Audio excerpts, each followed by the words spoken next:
Bienvenidos a Poncho Morado Podcast, donde la cultura es una merienda compartida.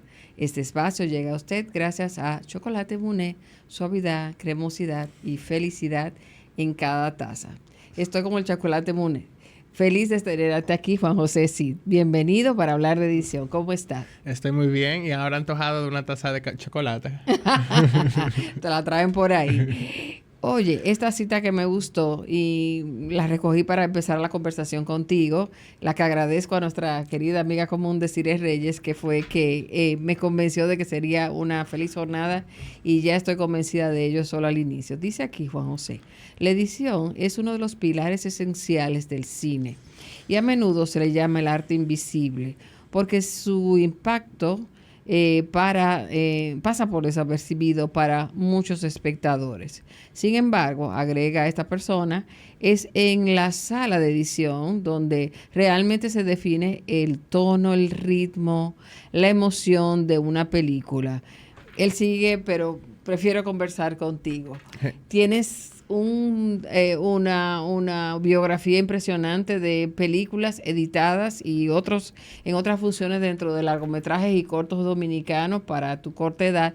¿Cómo empezaste en el quehacer cinematográfico y por qué elegiste esa posición fundamental, como bien dice este autor llamado Elian Tice, para tus menesteres en el séptimo arte? Mira, yo tengo un hermano que es productor. Igual muy sinvergüenza. O sea, aprendí con él todo lo que no se debe hacer. ¿Su nombre es? Aquiles Jiménez. Saludo Aquiles. Ya, el sinvergüenza. Y el sinvergüenza, pero igual le debo precisamente mi carrera, porque con Aquiles desde chiquito iba a rodaje, me metía a ver y tal. Y en sí mismo, el rodaje... Sus deseos son órdenes, perdón. Aquí viene muchas gracias. Su chocolate común. Yay. Sí, que en estos días llovió, que de niño, qué envidia, de que de niño tú ibas. Yo de niño solamente podía ir al cine, de niña, pero en tu caso ya pudiste, gracias a que existía una industria, ir a sets. Sí, bueno, y set de televisión sobre todo. Okay. Ajá, y de repente sí, sus primeras películas como En la cárcel de la Victoria. Muy bien. Yo iba, pero de repente era un espacio que a mí me provocaba rechazo. O sea, como que todo el set, todo el caos, todo el corre-corre. Yo soy como una persona más parsimoniosa, más tranquila. Y en uno de esos aventuras me mandaron a llevar algo a la sala de edición y fue como ese momento... de como un de espacio epifánico, claro, de un espacio tranquilo, donde estamos, dándole sentido a todo lo que se grabó y tiene como esa otra forma de ser creativo, de que no tienes urgencia, digamos que tiene un set. Y yo desde ahí, yo tenía ahí como 16 años y desde los 16 años yo dije, no, aquí y empecé a hacer cortico con mis sobrinitos, con mis primitos, cositas como de horror, a experimentar como muchacha. Y una cosa eso llevó a la otra, estudié cine, hice la carrera de cine. ¿Aquí en República Dominicana o en el extranjero? Yo estudié en el extranjero. Yo estudié en Miami. Luego hice una maestría en Nueva York. Luego hice también la carrera en Cuba, en la ICTV, con especialidad en montaje, que ahí fue como, en verdad, yo digo que esa fue mi real escuela, mi alma mater. Y luego hice una investigación sobre el cine latinoamericano en Montreal. Y ahí es cuando ya, también casualmente, justo habían aprobado, o ya se había empezado a poner en función la ley de cine cuando yo terminé de estudiar. Entonces ya como que automáticamente me tocaba regresar, porque siempre fue un sueño, digamos, o sea, como formar parte como de esa primera generación donde se va a hacer cine por más fácil que antes. Y digamos que sí, que hemos estado y llegaste en el onda. momento indicado con la preparación indicada. Yo puse un phone grande que para no ponerme los lentes, pero traje los lentes más chulitos que yo tengo. Yo, Juan José es bien creativo. Déjame traer los lentes más cinematográficos que tengo y leer mis preguntas. A ver,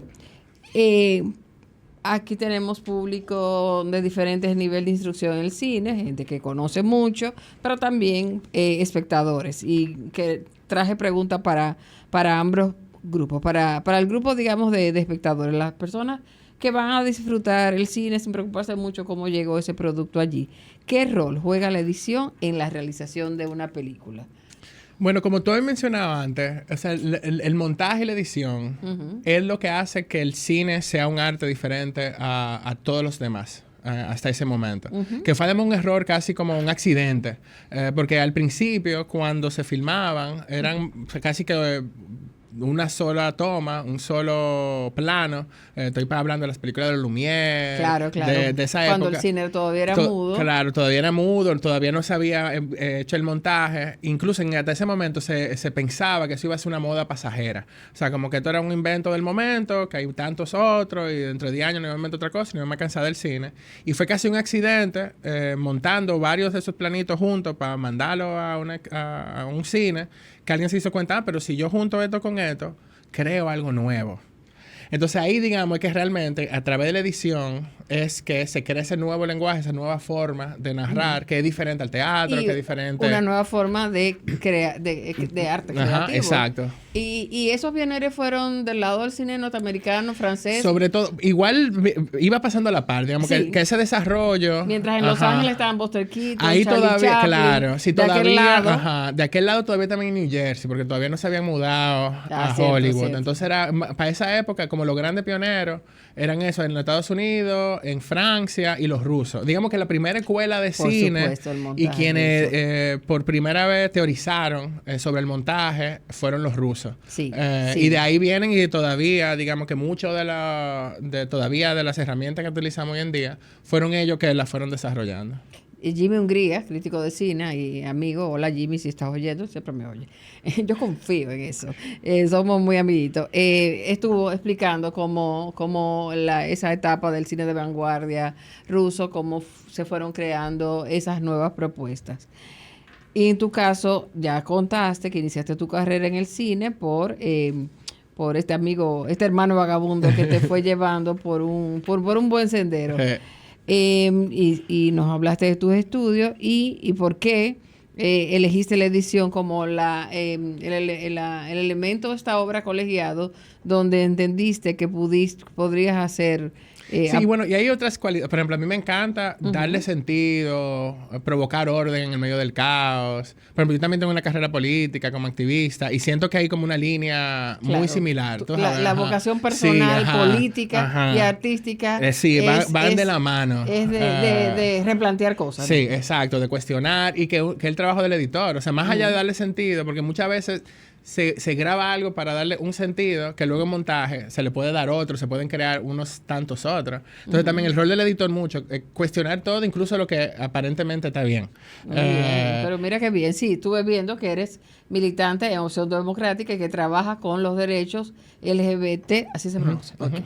Muy bien. Tu portafolio de películas es muy extenso, o sea, para tu juventud y has trabajado con diferentes directores. ¿Cuál es la experiencia de trabajar con uno y otro?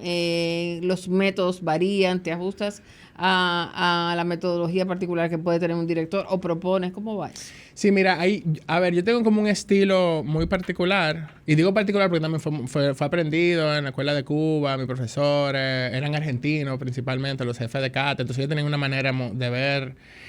Y digamos que al final el abordaje...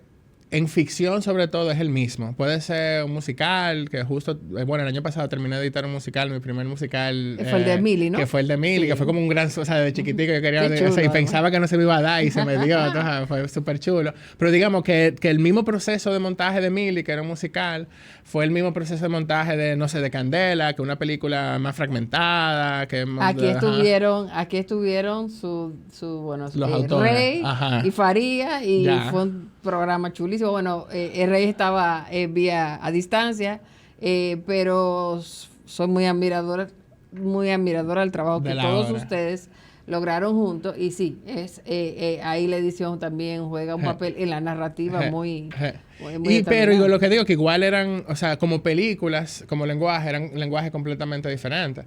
Yo creo que o sea, por ejemplo, no pasa como otras especialidades de cine, por ejemplo, como el fotógrafo, que hay fotógrafos que sí tienen una cosa como muy de estilo, muy de filmar, o sea, por lo general, los fotógrafos tienen, o son de documental, o son de ficción más movida, o son de ficción más, ¿sabes? Como que de repente tienen una cosa que pudiera decirse que es un estilo. De repente los editores realmente son la misma herramienta y yo creo que tiene que ver más con cómo pudiera ser esa relación interpersonal en esa dupla de director, directora, montajista, editor. O sea, en cómo nosotros si compartimos la misma visión del mundo, la misma visión de qué es lo que es el cine. O sea, claro, para mí es mucho más importante esa relación porque, claro, sería muy cuesta arriba, ¿sabes? Trabajar dos personas que ven el mundo y ven la película diferente, porque sufriría la película. Pero yo tengo mucha curiosidad. Yo voy a estar aquí como casi como Nuria, pero en arte en modo creativo. O sea, esos montajes tú le pides cada cierto tiempo, director, venga a ver cómo voy con el guión y con sus ideas por escena. Sí. Bueno, el proceso de montaje, porque también hay que... A mí me gusta dividirlo tanto. Cuando hablo de montaje, del montaje, de la edición, del ritmo, de estructura, ¿verdad? Eso que entendemos que... Y también del proceso de montaje, de cómo... del material que me llega y cómo llegamos a un fin. Entonces, generalmente... Siempre pasa en ficción, se hace un primer armado con todo. O sea, sobre todo en ficción que se filmó para que estuviera adentro, a diferencia de documental que de repente yo primero tengo que hacer un guión de montaje. Entonces yo monto ese guión de montaje si es documental. Si es ficción, ya viene con un guión y yo ese primer armado lo monto a guión y a todo lo que se filmó porque muchas veces... no se filma exactamente el guión, hubieron escenas que tuvieron que cortar, etcétera, se cambió, etcétera, pero igual todo lo que se tiró, yo lo monto en ese primer armado y ese vendría siendo casi como esa primera piedra de mármol de un gran escultor que poquito a poquito, ¿verdad? Vamos a ir esculpiendo. Pero, por ejemplo, Juanjo, si hay de una misma escena 3 tomas. Claro, entonces yo en esa primera elijo la que al director o a la directora le gustó en el set. Que no necesariamente es la que va a quedar, porque también recuerda que en el set hay mucha contaminación. O sea, no estoy tarde, no me cayó mal ese actor, no, tuvimos que tirarlo con la otra cosa. Entonces, de repente hay otras condicionantes que están afectando cómo el director ve o vio en ese momento. Y digamos que es el gran aporte que yo hago, porque yo llego fresco, por lo general. Tú sabes, yo no fui al set, yo no tuve nada, yo no sé quién peleó con quién, yo no sé cuánto costó ni cuántas horas. No, tú lo que tienes que ver, lo que veo, ahí claro. Lo que mismo va a ver el espectador. Igual, y eso se va discutiendo, porque entonces lo que me empieza a pasar de ahí es que se van haciendo armados. O sea, yo, por ejemplo, literalmente duplico la secuencia en el programa y empiezo a trabajar sobre esas. Y así a medida se va trabajando y, ¿sabes? Nos reunimos. La mayor parte del tiempo nos la pasamos discutiendo. Viendo, mira, ¿te parece? No, sí, probemos. Y al final el proceso es más de casi de prueba y error. Y poco a poco va quedando esa película. Hay cosas que desde el principio, ¿sabes? Ya eso va a quedar, quedó bien. Y claro, se va volviendo más difícil a medida, porque ya sí son decisiones contundentes, digamos, ya, o sea, ya llega un punto que hay que cerrar la película. Que en el caso documental es otro proceso totalmente diferente. Sobre todo el principio, pero luego de eso, luego de ese primer armado de documental, porque claro, en el documental, por lo general, yo hago el guión de montaje. Que aunque haya una idea, con que se buscó un fondo y se escribió un guión para la parte de preproducción, ya en la hora del montaje llega un material que, ¿sabes? No, entre lo que se quiso y lo que terminó, pudo haber pasado muchas cosas. Y lo que se encontró que resultó más valioso claro, exactamente, que lo que originalmente se iba a buscar. Exactamente, que esa es la aventura del documental. O sea, yo lo veo casi como una cacería. O sea, como que tú preparas una casa y tú sales a cazar y tú no... O sea, tú aspiras a algo, pero la vida te da mucha sorpresa. Sí. Y entonces ahí, al final, entonces, claro, nos sentamos por lo general con quien dirige y ahí armamos un guión de montaje de documental, que también tengo como hay unas técnicas, hay unas herramientas, hay gente que por ejemplo lo hace literalmente como si fuera un guión. A mí me gusta, por ejemplo, imprimo screenshots de las diferentes escenas, entonces tengo como una pared llena de todo el material y de repente tienen diferentes colores por personaje, ya que... eso iba a aportar, porque como es bueno que yo cite las obras en las que Juanjo ha trabajado para que conozcan de la calidad de la que estamos hablando, ya que es sublime. Felicitaciones por ese trabajo, pero además muy laboriosa, porque para los que no han visto este documental es sobre el río Yaque del norte, del río más importante de la República Dominicana, porque tenemos gente que nos oye de fuera, de México, Estados Unidos, Argentina, saludos a ellos. Entonces, este río, el río más importante de nuestro país, lo atraviesa por varias provincias y geografías. Entonces, ese trabajo documental es inmenso porque va tomando diferentes comunidades e incluso expresiones que tiene el río, dependiendo de por dónde pasa. Y hay mucho. Sí, no, muchísimo. O sea, yo no conocí la ansiedad hasta que empecé a editar ya que... Ataques de pánico. O sea, medicado. Yo terminé. Porque... Bueno, fue muy... Desafortunadamente, pasó la pandemia, entonces, bueno, que se quedó sin fondo el proyecto, entonces fue muy accidentado, paramos un año, volvíamos, y a mí, o sea, eran por lo menos 200 horas de material, porque eran por lo menos 7 comunidades, cada comunidad tenía por lo menos 5 personajes, y cada comunidad era muy única, o sea, como tenía... O sea, cambiaba mucho el territorio, entonces también el fotógrafo grabó por ahí para allá. No, el fotógrafo, y entonces películas posibles, todas. Exacto, porque ese es el problema, es que se podían hacer 5 diferentes. Uf, y esa era como la fantasía. Entonces, lo que nos ayudó incluso a aterrizar era eso, que nosotros teníamos por color de territorio. Eran como unas tarjeticas con un screenshot de un momento de la escena. Entonces, teníamos una pared con el yaque, literalmente, con fotos que imprimimos de mapa. Entonces, a eso, o sea, tenemos como ese gran mapa y después eso lo pasábamos. Quiero decir que la edición en este y en otros casos, por lo que entiendo, se integra al departamento de arte y toman decisiones juntos sobre... Más o menos, no, bueno, porque ahí eso me lo hizo mi asistente de edición, y ahí en ese documental no tanto. No, ya al final somos productor, la persona que dirige y yo. Lo que digamos, yo igual me gusta hacer, sobre todo al principio, visionajes con el equipo, sobre todo los fotógrafos, porque de repente me puede decir, mira, esa toma o ese plano no me encanta la luz. Que tú haces, ajá, y uno intenta, bueno, ok, sí, lo veo, ok, chévere, déjame ver si puedo, lo cambio, si no, no. Eso, ahorita te voy a preguntar de los equipos y en el tiempo ya no es tan corto que tienes trabajando, quizás has trabajado con diferentes tecnologías que te permiten ahí jugar un poco con colorización. Sí.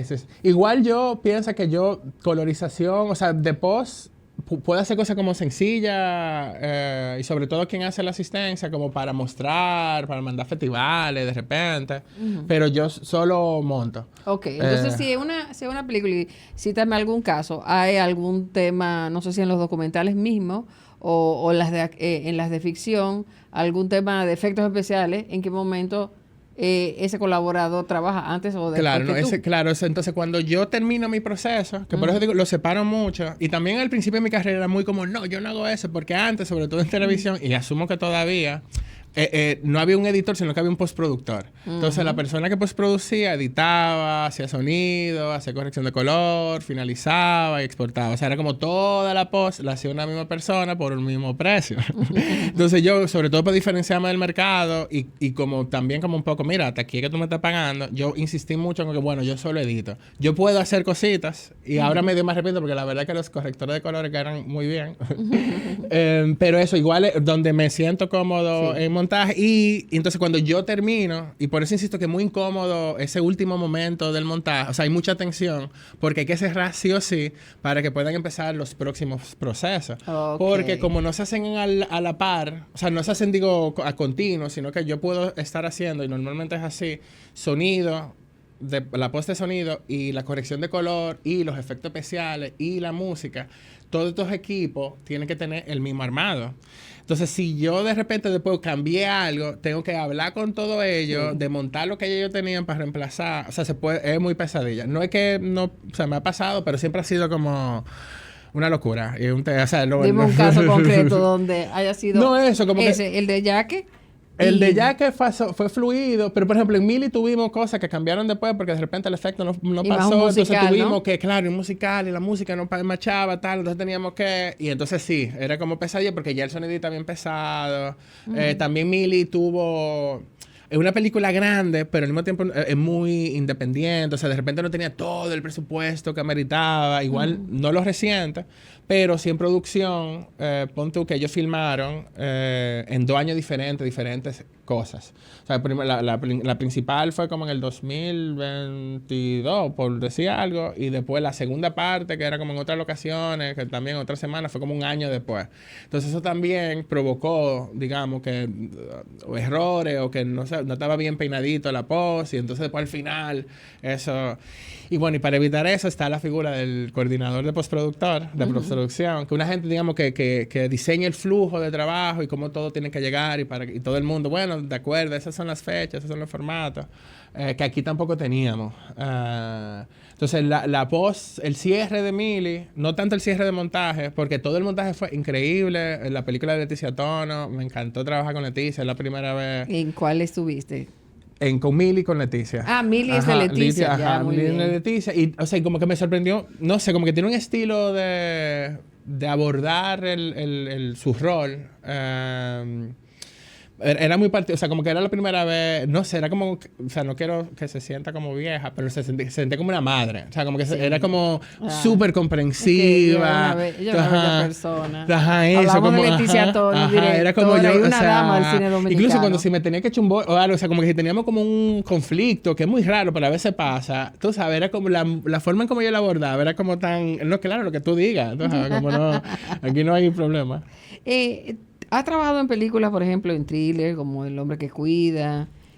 Cuentas cobrar una película de acción, pero ya nos explicaste que las técnicas, más que en ficción, son básicamente el método de acción, corte de inserto, pero me gustaría, tengo curiosidad y sé que no soy la única, sobre cómo se decide, mira, aquí vamos a hacer un cruzado, un paralelo, son ya... digamos, criterios que vienen en un protocolo y que más o menos están estandarizados. Y por lo general también eso viene por guión. Aunque, claro, por guión vienen eso, se escribe, esas, sobre todo las que son en paralelo. Pero yo igual puedo proponer.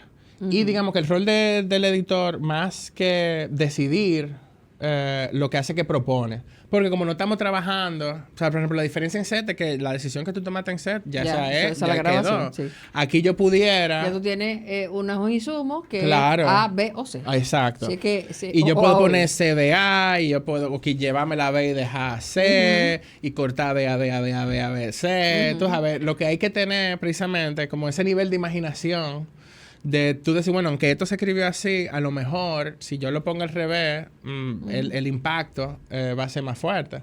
Y te digo que da un poco igual, porque al final, un poco, por lo menos por montaje, las técnicas al final son las mismas. Lo que varía puede ser el ritmo, ¿sabes? Como si de repente hablamos de acción o de una comedia, pero igual tienen que tener, ¿sabes? Como ritmo, igual el montaje paralelo. O sea, al final es como el mismo lenguaje, lo que pasa es que cada uno de esos géneros, o sea, tienen como ciertos elementos. Y humores. Sí, ajá, pero que tanto de montaje no son. Entonces, no, como, sí. O sea, se provocan y se logran en montaje ese estilo, pero no son únicos, digamos, por género. Ya entiendo. No, mira, yo pensaba que cada género demandaba una metodología, pero ya veo que más bien el método se adapta a lo que ya viene filmado. ¿A quién contarías entre tus influencias?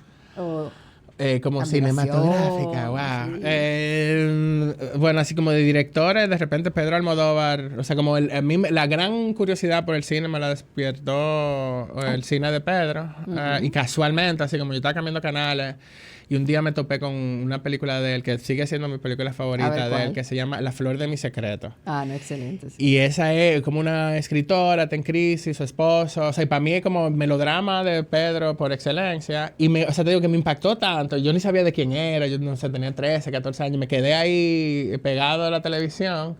Y también fue una cosa como, wow, se puede hacer otra cosa. O sea, no hay no existe una sola forma de hacer cine o de contar cine. ¿Sabes? Esta fue la película que me dijo que me quebró esa idea. Y por ahí para allá.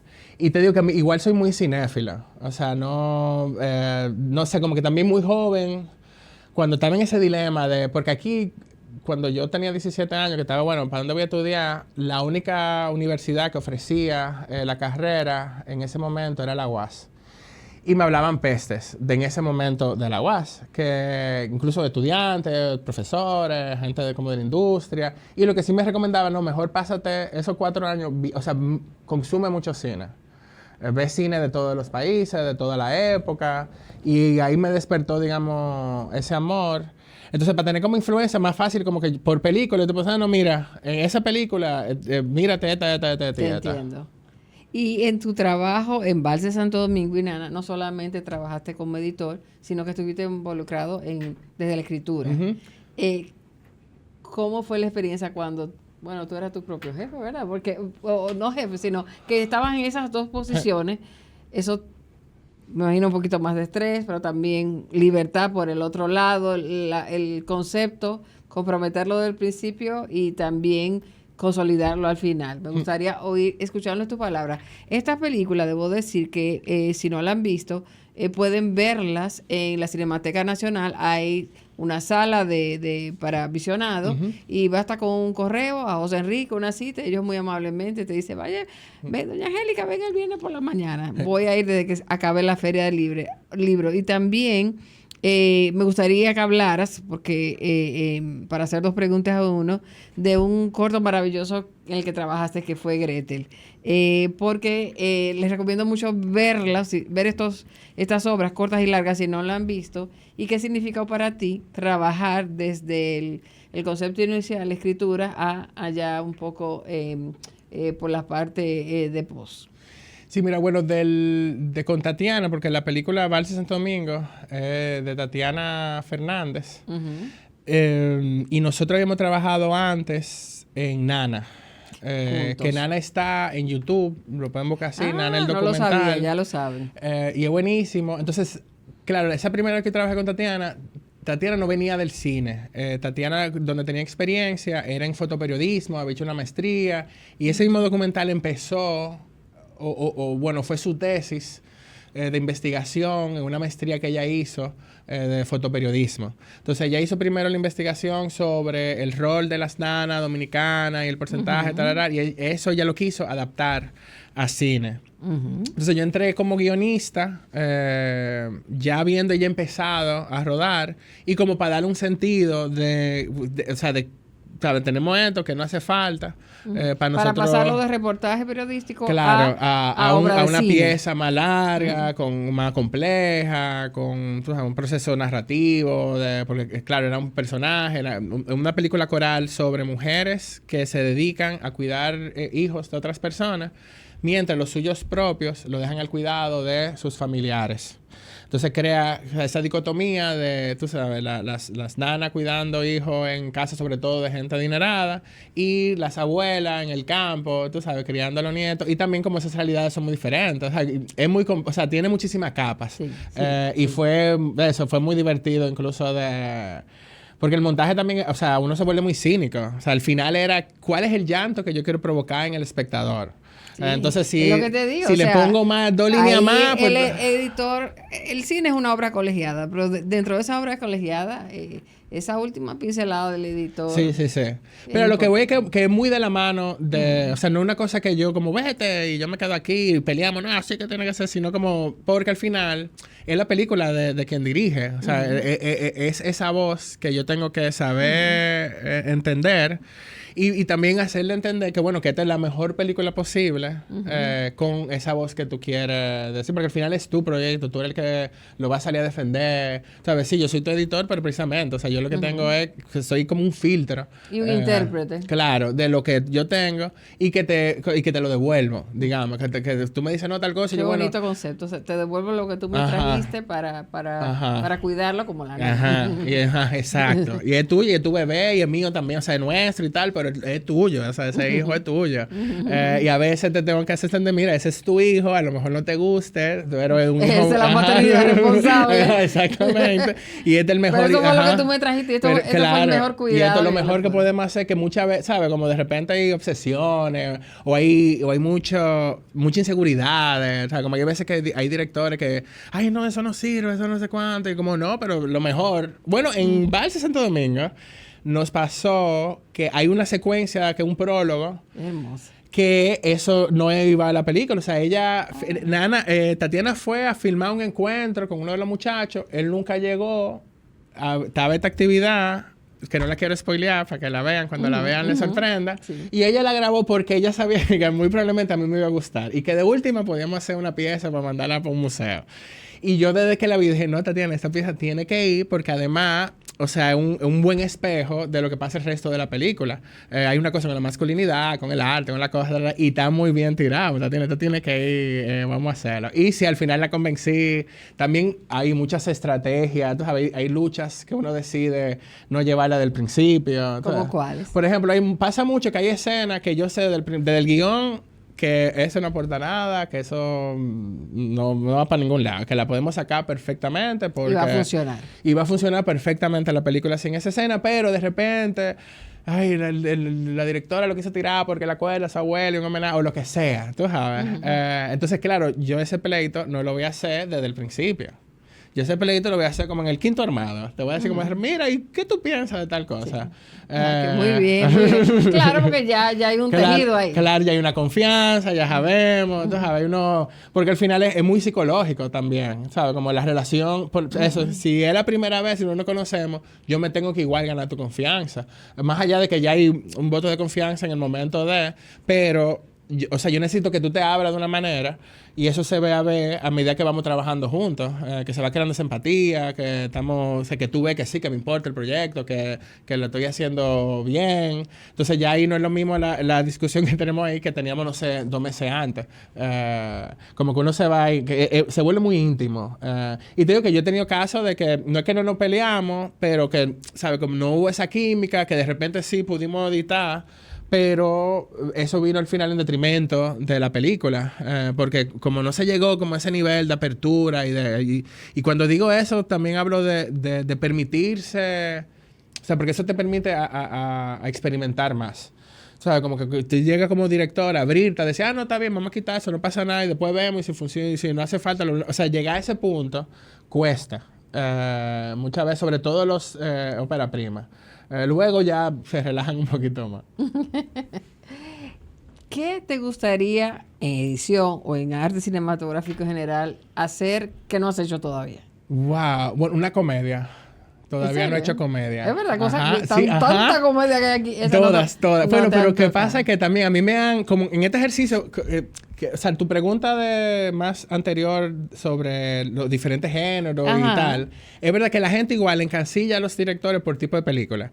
Entonces, como yo suelo interesarme en proyectos o muy políticos, más artísticos, o películas de festival, ¿no? O sea, como que de repente... No tanto como cosas más mainstream, más comercial, y no porque no me encantaría. O sea, la mitad del cine que yo veo... Esa fue la oportunidad que te llegó. Claro, entonces hasta ahora es eso, como que los proyectos que me han llegado, y no me han llegado eso de esos otros directores, pero feliz, o sea, me muero por editar una comedia. Sí, porque la verdad es que la edición es una comedia, sobre todo si es una comedia de acción, juega un rol importante, y aun cuando no sea de acción, o sea, los diferentes planos te dan... el ritmo, el corte, el punto del chiste. Y también viene también de una... Claro, porque el tipo de cine también que vengo, por lo general, es un cine deprimente. O sea, gente muere, estamos viendo realidades difíciles, traición, asesinato. Entonces estoy como, no, lo que quiero hacer es a la gente feliz. O sea, como que de repente, Valse Santo Domingo respondía a esa pregunta. O sea, como que Tatiana y yo, queremos hacer una película. Nana es una película muy difícil, muy dura en realidad. Esta también, pero lo queríamos hacer como desde el amor. O sea, como de esta cosa de la celebración de estos muchachos. En verdad es mi película favorita de las que yo he editado. Porque te digo, se me lagriman un chin los ojos, porque es eso, como que es el sentimiento que nosotros queríamos provocar y lo logramos. Y digamos que ahí es que yo estoy todavía como artista, digamos. Ay, pero Vaz también, incluyeme ahí en número 2, porque Vaz me recordó mucho a Fame. Tú no eres de esa generación, pero claro, como tú eres cinéfila. Y Fame para mi generación fue un parteaguas, ¿no? Sí. No lo había pensado, pero es verdad que sí que hay un... Tú ves que estamos alineados allí. Porque hay muchas películas sobre ballet, pero Fame, a pesar de ser una ficción, funciona un poco como documental. De hecho, hay muchas escenas de Fame que eran que los actores creían que estaban en receso y el director seguía filmando. Muchas. Sí. Pero mira qué chévere. Juan José, la verdad es que Desiree no exageró en un chico. Ay, tú a ver cómo tú te vas a enamorar de Juan. No sé qué cosa. Efectivamente, Desiree, no te equivocaste. Qué gusto conocerte, qué gusto conversar sobre tu trabajo. Esa comedia viene por ahí, es cuestión de que se presente la oportunidad y haga tus propuestas, pero si no, escríbela. Sí. Igual eso, como que cuando me pienso, todavía, hasta ahora no me sentía como con, no les quiero decir como la capacidad, pero yo entiendo que la persona que dirige tiene que tener cosas que decir. Okay. Pero ahí te pregunto, Tani Ball. Hay muchos grandes directores, hay directores de cine importantes, me gustaría que tú cites algunos, que empezaron en la edición, locales e internacionales. O sea, localmente está Caray Tabaré, por ejemplo, que es editor y es uno de mis favoritos de los dominicanos. Y también internacionalmente hay directores que vienen del montaje. Bueno, los rusos mencionaste, yo creo que, y ni hablar, hablamos de Charlie Chaplin y de Buster Keaton, yo creo que no tenemos que mencionar más nadie. Juan, ¿dirigir está en tu horizonte? Sí, o sea, justo estoy terminando de dirigir un documental. Sí, cuéntame de eso. Bueno, un documental sobre la vida nocturna gay de los años 80-90.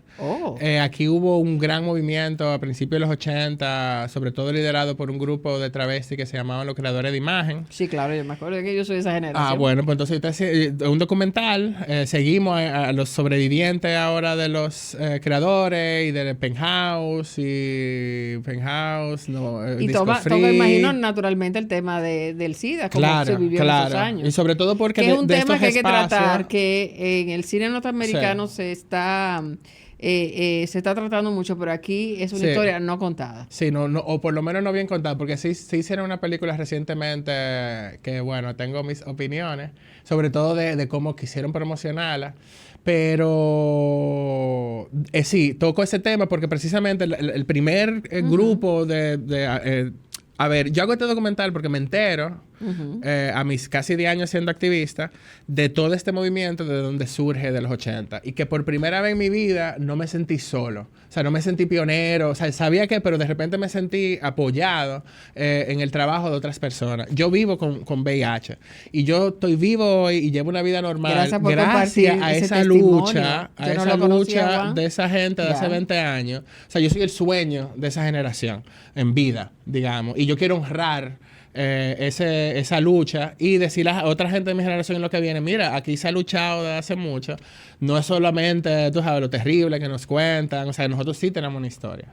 Y gracias por compartirla. Y gracias por compartir la historia de ellos. Y por esa sonrisa de que lo vas a lograr en esa película y en las próximas que te impongas trabajar. Esto es una chulería. Despide el programa porque es que tú eres muy locuaz y sobre todo invítanos a ver ese próximo trabajo que viene. ¿Cuándo se va? Estamos justo al final del montaje, pero sí, seguro le queda como un año. Nombre? Se llama Noches de Cocoró. Sí. Y es 80-90. Y sí, bueno, y más que la invitación a ver esa película, a que vean más cine dominicano. Sí. O sea, yo siento que nosotros como dominicanos deberíamos estar orgullosos de nuestro cine. Como estamos orgullosos de otras manifestaciones culturales como la pintura, la música. O sea, nosotros hemos hecho, gracias a esta ley de cine, muy buena película. Tenemos un acervo cultural que antes no teníamos. Y deberíamos, no solamente orgullosos de ello, consumirlo. Y como tú dices, o sea, es verdad que hay un problema de distribución que a veces se cuesta, pero están ahí. O exigirlo. O sea, yo creo que también el público dominicano debe exigir una plataforma online donde sea fácil realmente tener acceso a estas películas, porque películas hay muchísimas y qué cosa más bonita que sentirse orgulloso de lo de uno. Gracias, Juan José, por venir, por tu trabajo en el cine, por tu trabajo en el activismo, por tu compartir tus testimonios. Esto ha sido muy enriquecedor. Es un honor para nosotros tenerte aquí en Poncho. Muchas gracias. Hasta luego.